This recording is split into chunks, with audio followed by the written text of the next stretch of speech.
ego, yellow. Hello everybody, everyone, everywhere you are. Hope you are doing well guys. Turashima twebwe ni nako biba bimeze.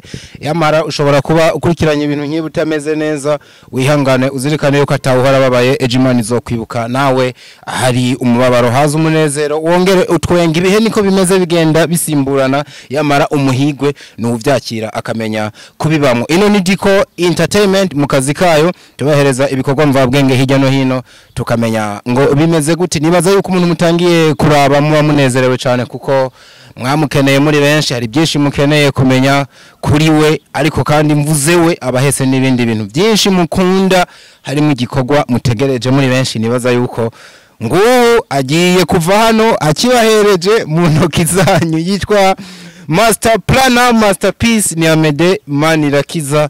Ushatse umwite kabisa umwe mu basore bakora ibintu bigakunda, afise n'amazina menshi rero yagiye yitwa bivanye n'ibikorwa yabahaye, ariko kumbure wewe abafise uburyo yivuga. Ndamwakiriye cyane bwana Amede kuri zino mikoro, wanaheruka kera. Urakoze cyane bwana Diko aka ni Dosane aka Diko. Yego naje ndanabaramukije abakunzi ba Diko Entertainment. Ego ndisanze kaze ndayakiriye iyo nje ngahamba nisanze ni muhira nukwisanzura ndisanze muhira. Uyumva gute TV wakoreye ko ubwa mbere ifise 0 subscriber nyuma y'igihe atari kinini uyigarutse ko abantu barabaye ibiho abantu batabizi ndabibutse ikiganiro ca mbere na Prodinze cari cawe na Ravel atamuntu numwe araca none uragarutse ari benshi. Reka twikeze hamwe n'abakunzi ba Diko Entertainment ukuri erega Diko warakoze tu warakoze kandi n'abakunzi bawe barakoze baragwanye barabwirana iyo bagusanga baraza turakurondera turagusangaye kandi Imana ishimwe iguhe n'abandi benshi vraiment kabisa waguke uzurisi. Ariko namwe mwarakoze kuko si bose bari kunyumviriza mwabijya bihe kuko benshi bakunda kuza aho bihiye. Yego komera kujana mu isoko kubisuma bukabitekana burya si vyavose uhasanga ubusa shango baca bubiraga kono uteke encore no mustar nuko bagoye nico gituma Diko abastari nimba arabo twumva ntuzo umustar uvuza akantu kazima akigenda ubundi reka ndakubwiza ukuri okay umustar nimba ari uwambara ego ibintu bituma bose bahindukira ego umustar nimba ari wa wundi ataboneka iyo abantu bamukeneye ego umustar nimba ari wa wundi ateye ubwoba imbere y'abantu kabisa ntukaba umustar. Ubwo ndabwihanye nanje ndabwiyamirije usanga ubustar ari ubwo sinzigera mba n'umustar. Tuvugishije ukuri twitegereje neza umustar yategezwa kuba mu kirundi ciza umustar ngo bisigura uko ndavyumva matwa nsumira ngo bisigura ngo ni inyenyeri. Ego inyenyeri rero nayo iboneka mu mwiza hatabona ikiseruka kandi inyenyeri niyo tuba tutayibona hajya ku murango yo iba ihari.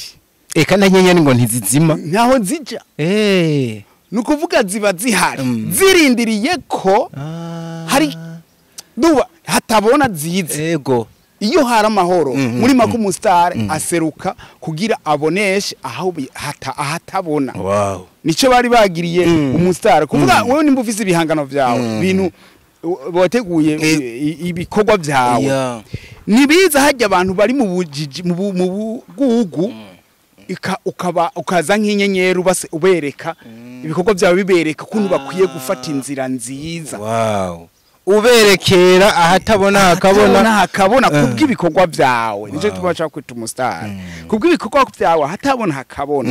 Ariko washaka umustar ntiyabikenewe ko anaseruka ataje kuboneshereza. Okay umustar akwiye kuba wa wundi bavuga bati kubwacu nubwo tutamubona yego turaza arahari. Wow yego bakabivuga ngo arahari kumbure nimba ndiko ndagutahura bafatiye ku bikorwa nubwo wewe batabonetse byiwe bibandanya bimuvugira bamenya bati arahari yego. Wow. Iyo niyo mpamvu ituma Amede Manirakiza akiri umustar mu gihe abenshi babandanya barekarama ngo kubera kudakina filme. Imbere yuko tugera kuya kwitumye bagiye guca ibiti bije mu mabarabara ntunabandanya ingendo, abantu benshi baragiye bibaza kino kintu tukivuge ati Amede twaramukunza akina mu ishusho y'umuntu muzini kuri ki Amede atari karakina.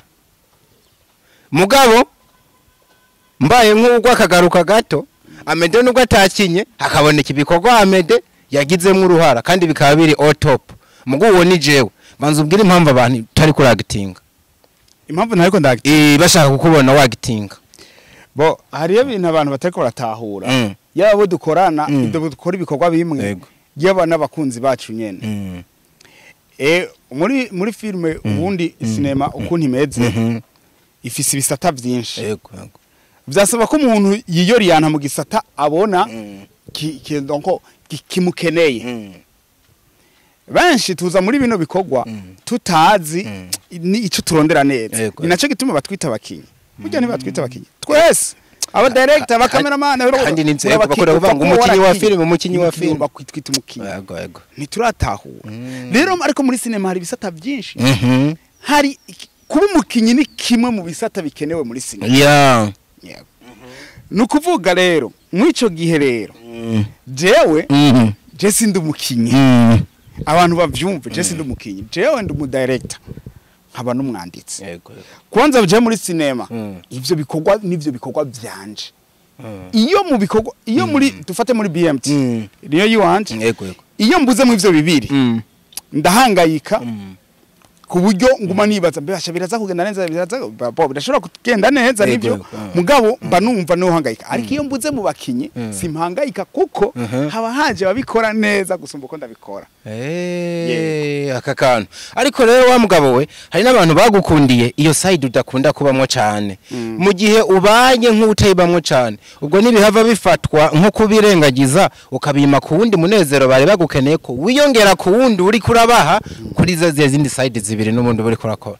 Okay, abakunzi ba Diko Entertainment n'abakunzi ba cinema muri rusange n'abakunzi ba cinema muri hano tuvugisha ukuri iyo ntahari muri cinema iyo ntakinyi hari icyo mba ntabahaye nukuvuga jewe ntaje gukina ndabazanira umukinyi w'umuhatari Sabasi par exemple Chris par exemple kubakobwa bose ndabivugeho urumva abakobwa bo urumva sindi bukini yorore mugani iyo nabazaniye Chris akactinga neza nkabazanira Sabasa akactinga neza ari kibazo nta nico mba ntabahaye nta kibazo ariko gusa sindi ko ndavuga ko ntazokina mushobora kuzobona nakinye uko nzoba ndavyiyumvisemwo ariko muri iki gihe reka ndababwiza ukuri jewe mu ruganda rwa cinema ndiko ngerageza guforma canke guforma aba tube benshi bakora bijya nkora bijya muri kijya gisata navuze ndiko ndagerageza kubaforma kuko nasanze iyo ndiko ndakina inyuma ya kamera ubwo director guma inyuma ya kamera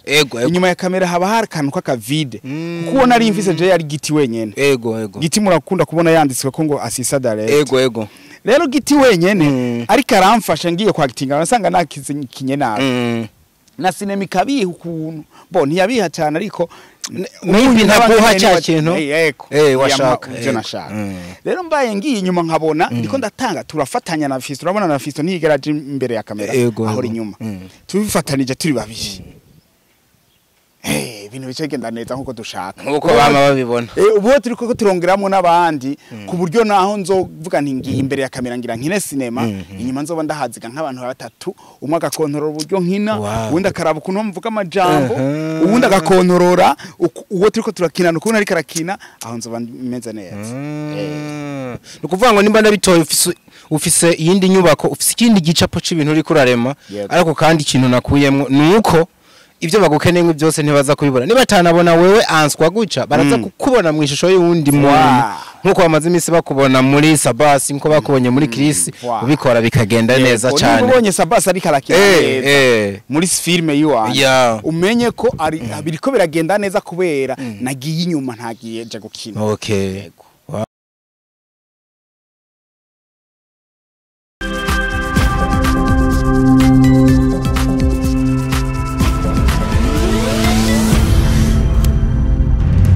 Dico Entertainment.